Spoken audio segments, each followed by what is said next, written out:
All right, welcome back, everyone. We'll have Gong Show. There are 5 speakers today, and we'll begin with Baha El Shimi on.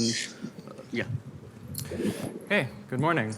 I'm Baha El Shimi. I work with Jacques Dissler at UT, and I'll be talking about a pathway that we have to constructing the bulk dual of Toda. I'll just provide very brief motivation, Levels theory, manifestation of the Weil anomaly on the world sheet, is an irrational CFT interacting scalar field theory with an exponential potential. And Toda theory is just the generalization of that with an n-1 component scalar field with the interactions governed by n-1 root space. And it has a tower of higher spin currents, strongly suggesting that a bulk description would have higher spin gauge fields as well. It's beyond pure Einstein gravity, even beyond pure Vasiliev gravity for the insertions that we'll see shortly. Precisely because they are irrational and many other properties, they don't have a gap and everything. They're not like WN models, which, like minimal model holography, admit some kind of description holographically. We don't have a construction for the full spectrum or the complete bulk dual of Toda. And so our question is, okay, can we provide, given this CFD, and given that it has a large N expansion, factorization, and reasonable OPE data, can we provide a bulk dual? What kind of objects appear in the bulk, and what kind of concrete construction can we have to derive that? Okay, just again, briefly, this is the action of Toda theory. These are the exponential interaction terms with a basis in the simple roots. And we have this n-component field, and it admits a rewriting into this Coulomb gas representation. So its correlators can be written in this form, where they are taken with respect to the reduced action. You have the vertex operators for whatever insertions you want, but the screening insertions that you have over there, those are what make it a Toda theory, right? They carry all of the non-perturbative contributions, and more importantly, they break the ON invariance that the reduced action has, right? And so if we just had the reduced action, we could implement the tools of collective field holography and try and understand the bulk dual from there. But we have these insertions, which again, break that symmetry. So what should we do? Okay, just to motivate vector model holography, they have the free field action of this form, and you describe the theory through these bilocal ON invariants with a Jacobian going from these free fields to these bilocals that carries all of the non-trivial information about the theory. And the fluctuations of these bilocals encode the tower of singlet primaries and allow for the construction of these bulk higher spin fields through what's called the embedding space formalism. Now, the idea is if we can derive some order n singlets that we can write the free field sector and the non-local insertions in terms of, and at the same time that they can survive the symmetry breaking of ON, that we can import the same tools here, right?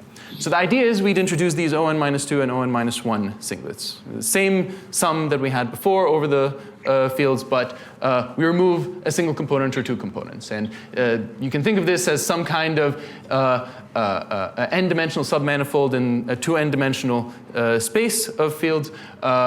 And this n-dimensional manifold is selected by some Jacobian, giving us the physical configurations. And the construction is as follows, right? We write the free action in terms of these bilocals. We have the partition function with the Jacobian enforcing the conditions, the constraints that we want among these bilocals, and those are carried by this di and t. And we just want to make sure that these transformations are non-singular, non-degenerate, all of these things.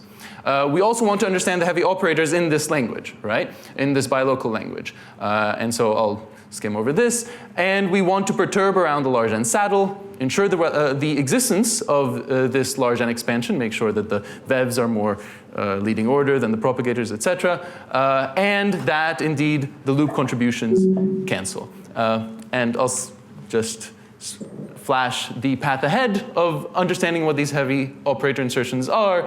Are they some higher spin conical defects, extended objects in the bulk due to their non-local structure? What are they? We can start to study the bulk theory from there. Thank you.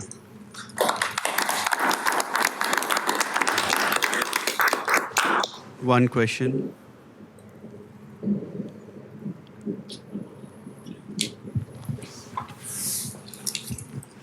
So isn't the spectrum of the Toda continuous? Yes, So yes. What kind of bulk theory do you have? Well, that's the thing. Not yet known, and we don't know that, but we can introduce a gap, and that gap would make it a minimal model that we can compare to existing results. And then we can remove that gap and understand parametrically how the insertions, how their contributions show up in the bulk theory. But the very nice thing about this is it's a very concrete construction. At the level of the path integral, you explicitly write down the insertions, write them in terms of the bilocal fields, and then through the embedding space formalism, see what they look like in the bulk theory, right? And then you try and interpret what they are. But very, very concrete computation. Okay, all right. Thank you. Next, we have Michael.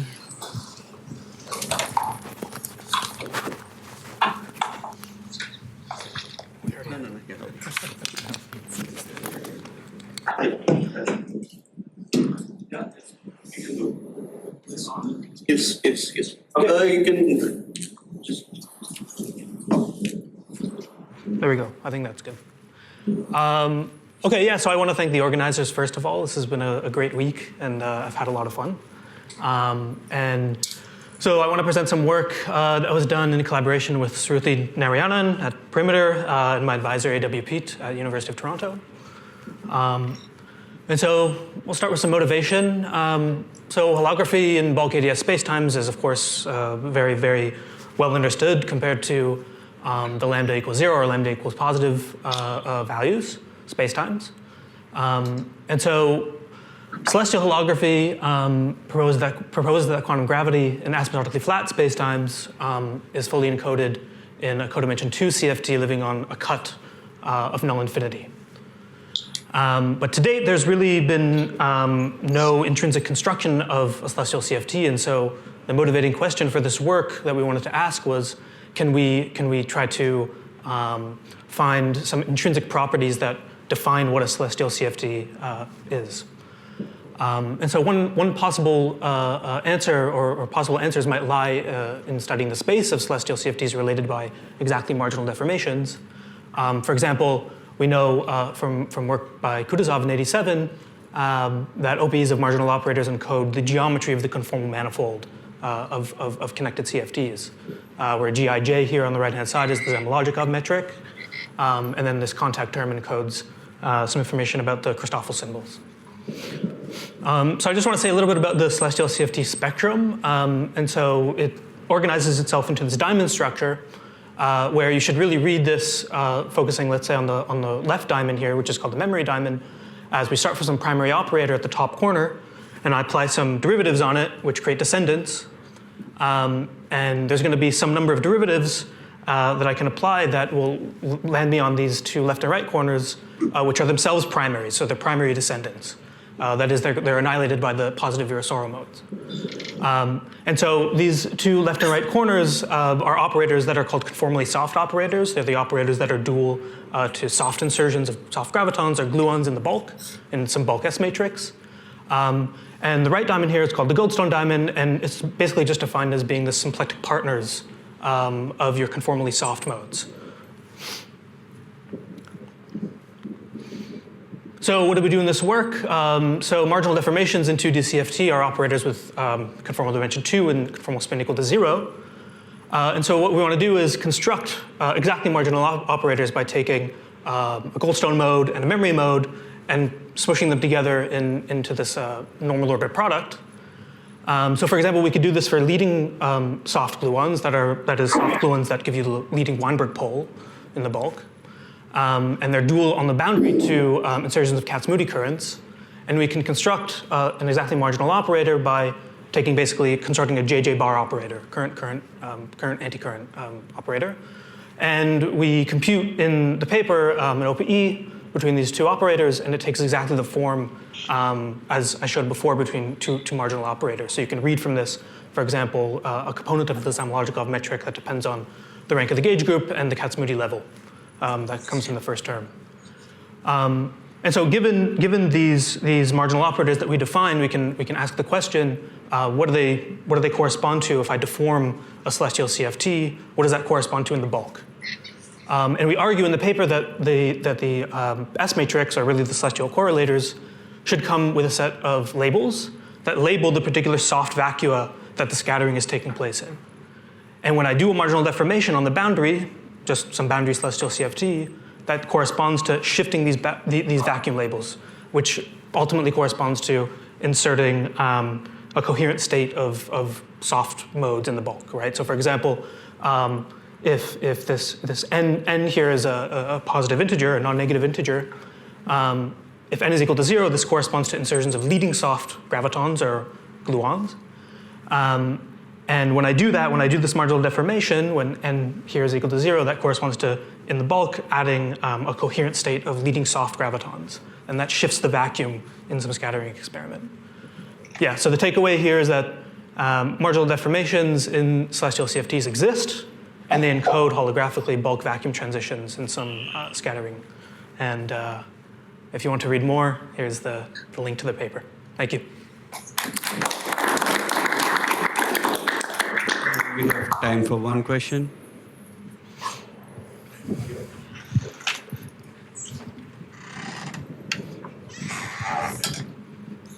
How similar and different it is from the kind of usual double trace deformation in the context of ADS-CFT, which corresponds to change in a boundary condition? Yeah, that's a good question. I think if I'm not too familiar with double trace deformations in ADS-CFT. I know that marginal deformations in ADS do correspond to bulk vacuum transitions, basically. So this result sort of aligns with what the ADS-CFT literature says on that. But in terms of double trace deformations, I don't think they're analogous in the same way as changing boundary conditions. Maybe if you want to view these vacuum labels as defining some set of boundary conditions for your scattering states, maybe in that sense they change the boundary conditions. Yeah. Thank you, Michael. Next, we have Dikshant from UCLA.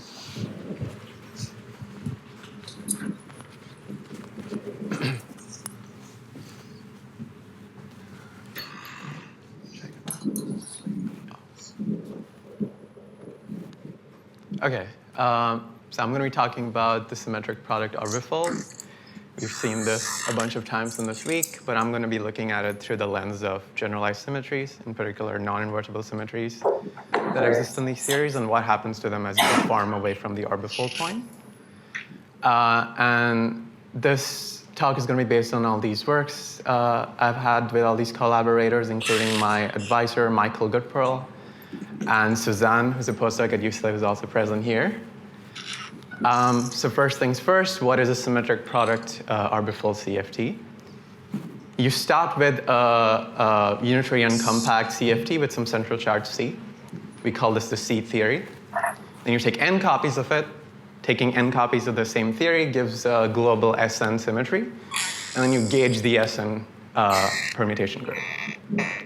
All of these theories have certain universal features. By universal, I mean they don't depend on the seed theory data. And these include having untwisted sectors that are invariant under the full SN group. The gauging or the orbifolding introduces twisted sectors, which sit in conjugacy classes of SN. These theories have large n factorization of correlation functions, and they have a Hagedorn growth of light states as you take the large n limit.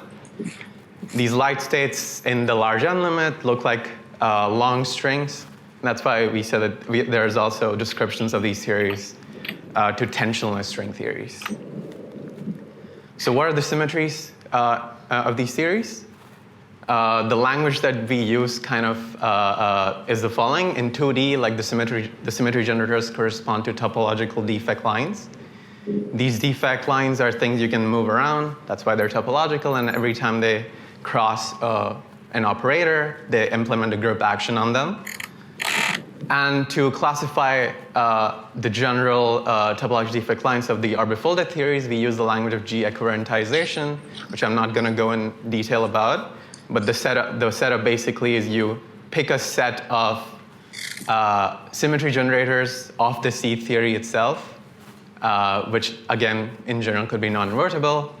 And then you look at the TDLs built out of these seed TDLs in the gauge theory. The upshot is that these general TDLs are labeled by a tuple, X and R, where X describes the configuration of seed TDLs that you pick in each copy of the n copies, up to the Sn permutation group.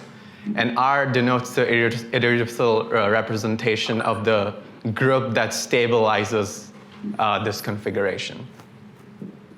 In particular, if you choose the seed defects to just be the identity, which exists in every CFT, you get what we call the universal defects, because they don't care about the seed theory.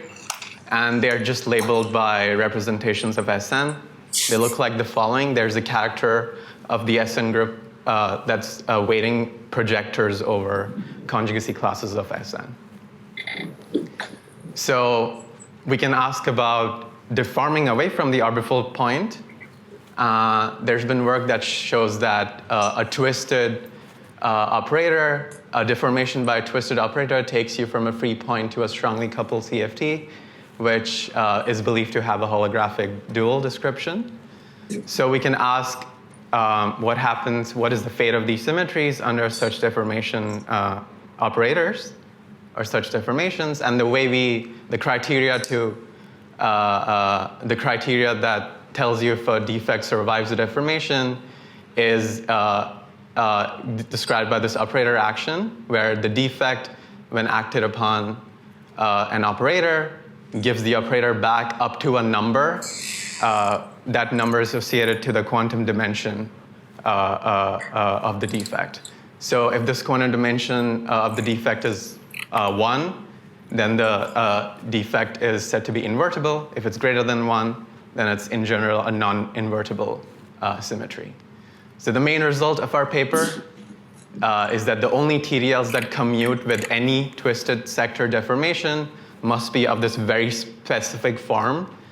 In each copy of the C theories, they should all have the same defect, which I'm calling L.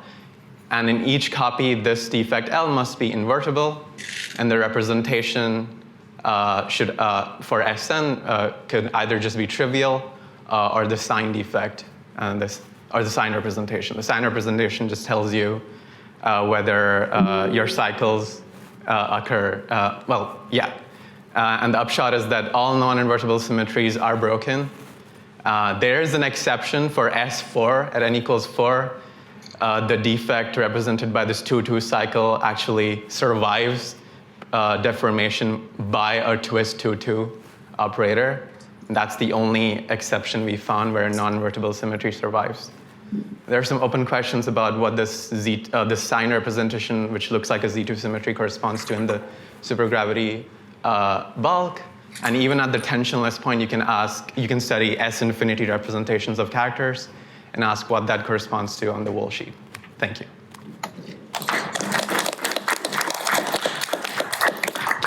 We have time for one more question.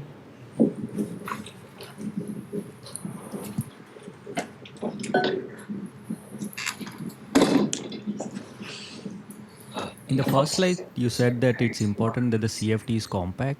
Does it work if you have non-compact boson, for example, and symmetric orbifold?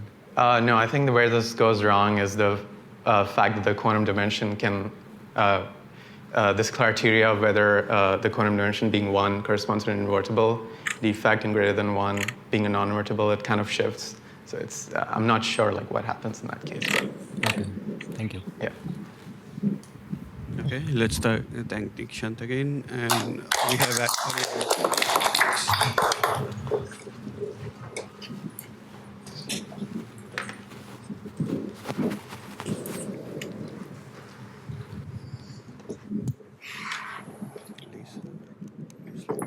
did you turn this on? Yeah, I did. Okay. Hi, so I'm Ariel. Today I will be presenting a talk on scalar fields in the presence of an evaporating black hole, a project that I'm currently wrapping up with my advisor, Ratan Akori. So the main question that we're studying in this project is how does the entanglement structure change near the vicinity of the horizon of an evaporating black hole versus just an eternal black hole? And and in this study, we're going to use the framework of algebraic quantum field theory as a means to study entanglement. This is a great tool for studying entanglement because specifically Tomita Takesaki theory and the modular conjugation operator allows us to transform what's happening in a region of space-time A1 to what's happening in its causal complement, or mathematically its commutant, assuming Hug duality A2. Our base case is the case of Rindler space, where A1 and A2 are the right and left Rindler wedges that are, of course, space-like separated, causally disconnected. Here, we consider the case of a complex scalar field with particles C and antiparticles D. We see that using modular theory, we can obtain the Bogolyubov transformations to the Minkowski particle and antiparticle operators. We see that the left and the right operators appear together, showing our entanglement structure.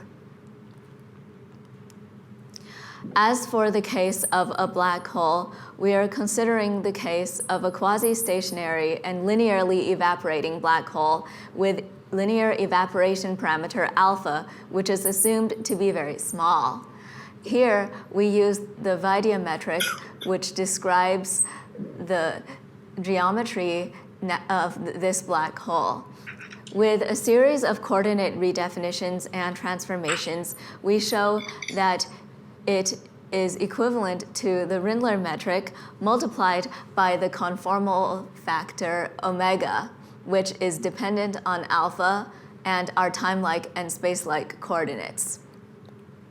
Because it is conformal to the Rindler metric, it has the same causal structure, so we are justified in using the framework of AQFT here as well.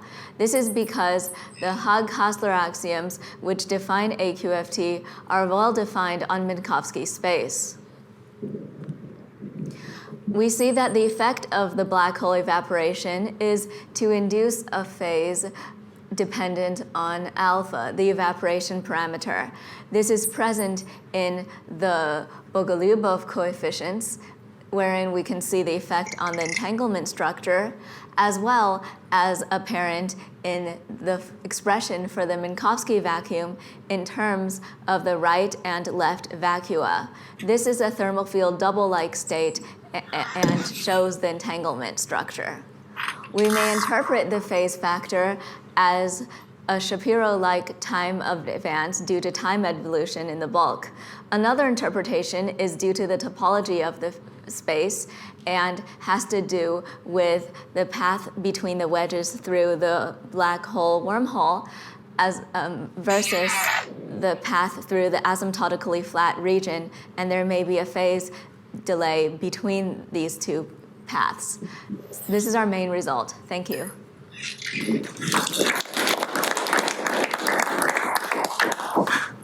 We have time for one question.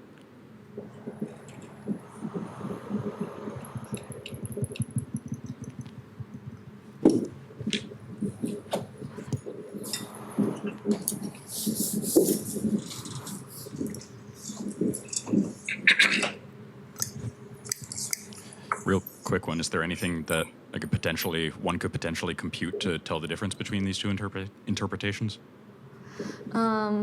Not sure, because I know if we just have particles, like a real scalar field, then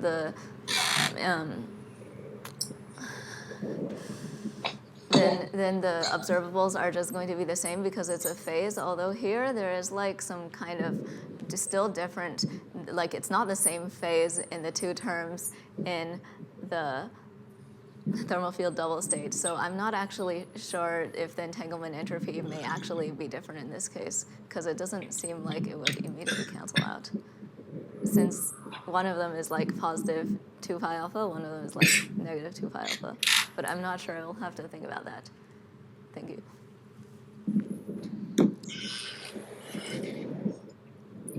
All right. Thank you, Ariel. Next, we have Zheng Cheng. Yeah.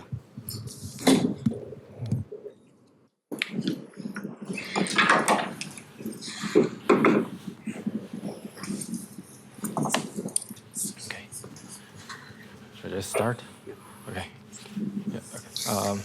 So hi, I'm Zheng Chen from UIUC. So today I'm going to talk about my recent work on axion wormholes and the factorization problem. So as we heard from previous talks, there's a factorization problem in ADS-CFT due to the existence of wormhole contributions to the gravitational path integral.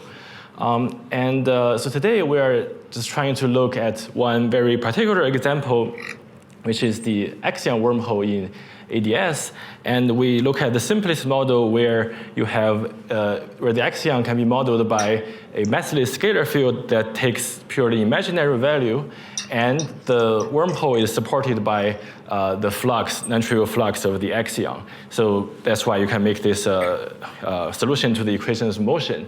And the question here is to ask, does the axion wormhole really dominates the path integral computation for the two-boundary partition function at the saddle point? Okay, and to analyze this question, we really need an integration contour for the gravitational path integral. And here we analyze the Lorentzian gravitational path integral, partly because if you do Euclidean path integral, there's a conformal factor problem, and the integral actually diverges. So Lorentzian is better defined in this case.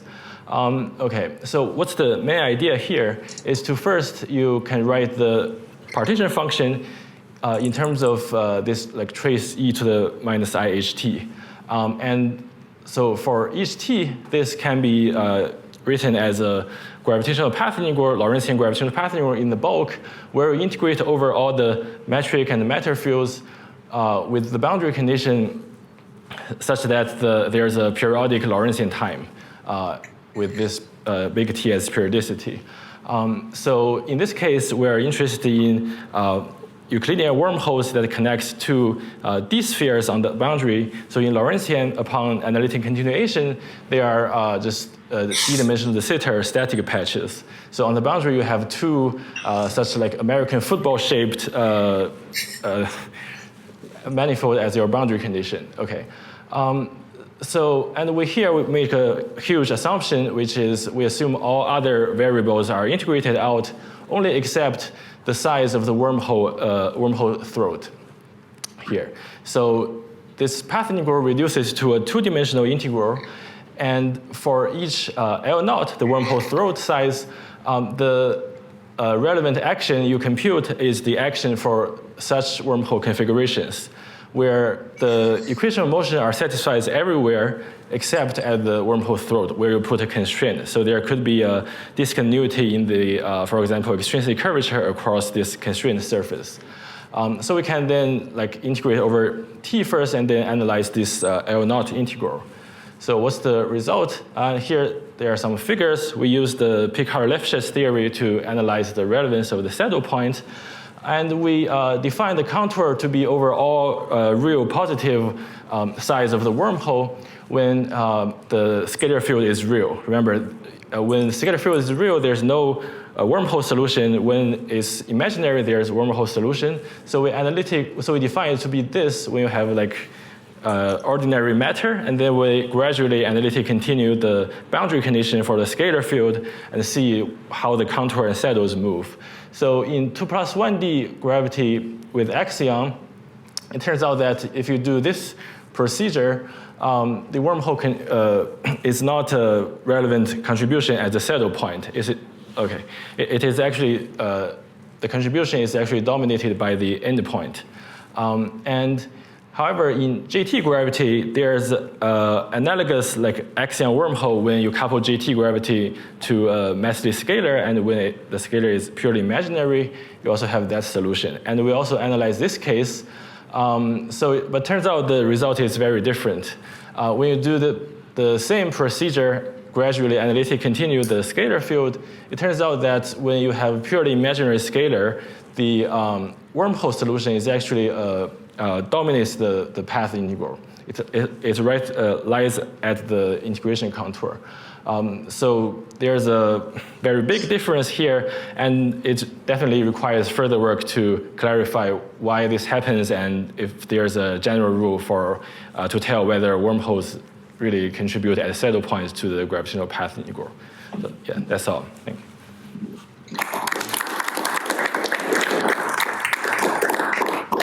Any questions?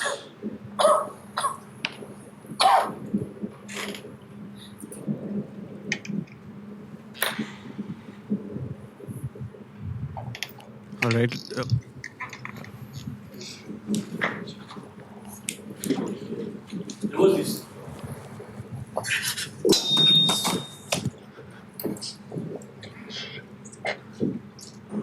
There was this recent, review by Witten about the subtleties in these action wormholes with the scalars. Right. Does it appear in any way? Important? Yeah, I mean, our story is consistent with his paper. He's mainly talked about, first of all, Euclidean wormholes, where it's kind of starting with Lorentzian. So the subtleties don't really appear here.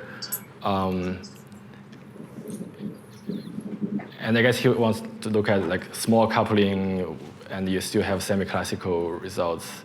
Right? But here we're like looking at general cases. So,